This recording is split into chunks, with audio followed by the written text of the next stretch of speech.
Thank you, Mr. Speaker. 15-minute debate, is that correct, sir? 15. Correct, Thank yes. you, Mr. Speaker. I so move. Mr. Speaker, I think as the seriousness of this issue was highlighted by the Honourable Judith Collins when she, in her press release in respect of the acceptance of the resignation of Justice Wilson and the payment of close to $900,000 to him in terms of a $400,000 golden handshake and $475,000 of costs, said that this was unprecedented and was very relevant to the reputation of the judiciary. And I think it's important that we put on record the history of this affair, which is long, it's protracted, and it's quite complex. But I want to start by recording the background here. We had a decision of the Court of Appeal in Saxmere and Radford against the Wool Board, where Justice Wilson participated in the hearing and delivered a judgment, despite the fact that he had a business relationship with Justice Galbraith, counsel for with Rich Hill Limited, and a business relationship with through that entity with counsel acting in that case. Now that case went against Saxmere and Radford, and they were disappointed in that result. They then got wind of some background relationship between the judge and counsel appearing and expressed their concerns.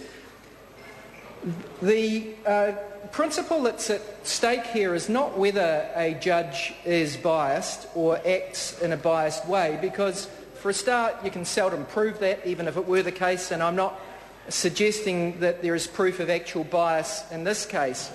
But the justice has to be done by ensuring that parties to any judicial dispute or any dispute that's being settled by the judiciary feel that they've been dealt with fairly. And for that to be maintained, it's clear from the authorities that judges should recuse themselves from a hearing where they have some sort of relationship with either a party to the litigation or counsel in the litigation, which would cause a fair-minded observer to think that they might not be impartial. And it was against that background that Saxmere and Radford then applied to the Supreme Court some time later, when they got wind of these things, to apply for the decision of the Court of Appeal to be set aside. The Attorney General decided to take part in that process, and the Attorney General's submission to the Supreme Court was that there was nothing to worry about, that the disclosures that had by then been made by Justice Wilson should be taken at face value, and that there was no need to look any further, and that the case decision should stand. And I'm not too critical of the decision of the Attorney General as at that stage, based on his then information. So on the basis of that and the information that was before the Supreme Court then, the Supreme Court rejected the application by Saxmere and Radford for the decision to be recalled. That was on the 3rd of July 2009, and as a consequence, Saxmere and Radford had a costs award against them of $15,000 plus disbursements, which would have taken that amount to be higher. Now, soon thereafter, Saxmere and Radford discovered that there was another provision in legislation that governed the duty of judges not to have other business roles. And on that basis, they went back and they inquired of the Supreme Court whether this could be recalled. They weren't aware of other background information at that stage as to the depth of business relationship between Justice Wilson and Rich Hill Limited and counsel in the case.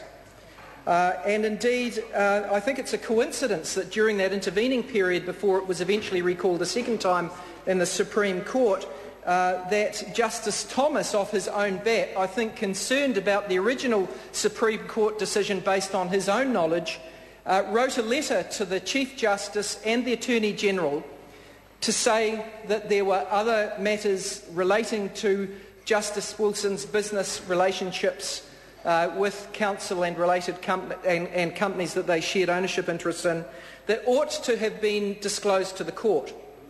That was in a letter dated the 27th of July 2009, sent to the Chief Justice and the Attorney General. So it's known to the Attorney and it's known to at least the Chief Justice within the Supreme Court, and I suspect, but I don't know, may have been discussed by the Chief Justice with other members of the Supreme Court. Now, this is a mistake that was made then.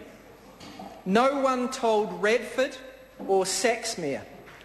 So Radford and Saxmere, who have suffered the injustice, as we now know, Radford and Saxmere are not told what Justice Thomas had told the Chief Justice, what Justice Thomas had told the Attorney General. That was a bad mistake by the system. A bad mistake, because the litigant who was adversely affected by the decision and was complaining about the appearance of bias and the refusal of the judge to recuse himself from the case, they are the person who had the greatest interest to know. So when this matter then comes back before the Supreme Court, Saxmere and Radford still don't know what is in the letter from Justice Thomas to the Chief Justice. The Chief Justice had responded to Justice Thomas and to the Attorney General saying it was in hand, but there seems, if it was in hand, it must be through some separate process, which I suggest was improper. It should have been, in a process sense, through the Supreme Court and openly shown to counsel acting for Saxmere and Radford so that they could protect their interests. What else was happening during that period? Well, I know from having spoken to one of the counsel for Saxmere and Radford that they were under pressure from the Wool Board not to push this any further. They were having threats made against them that costs would be both sought against Saxmere and Radford, and costs would be sought personally against counsel if they pushed this any further, despite the fact that they were pursuing what was their right to do and what we now know the Supreme Court agrees was their just complaint, because eventually the Supreme Court decided that Justice Wilson should have recused himself and that accordingly the Court of Appeal decision could not stand, and that matter was remitted to the Court of Appeal. The other thing that went wrong was that the Attorney General, having received that letter from Justice Thomas, or the information from Justice Thomas and information from the Chief Justice, took part in a titular sense in respect of the second Supreme Court rehearing or application for the judgment to be set aside, so was there in a titular sense, but didn't correct the information that lay on record from the first application for rehearing when, as I remind you, I've already said, the Attorney General said all is well, did not correct the record in light of what he subsequently knew was the depth of relationship between Justice Wilson and the Supreme Court. Justice Wilson and counsel. Now, where does this lead us? Because I haven't got time to go into all of this. Well, there are some things that need to be tidied up in the judicial branch of government here. This has been a very difficult issue for the Supreme Court to deal with, but they do have some expertise in this matter. How do I know? Because they actually considered in the Court of Appeal, in the case Muir against the Commissioner of Inland Revenue, what is the appropriate test for judicial bias in New Zealand? That decision was delivered by one of the world's experts on judicial recusal. Indeed, Justice Hammond is the author of a book titled Judicial Recusal, Principles, Processes and Problems, which came out within the last year, an internationally regarded text on this very issue. He wrote the judgment on behalf of the Court of Appeal in Muir and the Commissioner of Inland Revenue, and you ask yourself who else sat on that case? Justice Wilson. So Justice Wilson knew the rules, or should have known the rules. should have known the rules. I find it very hard to believe that he didn't know the rules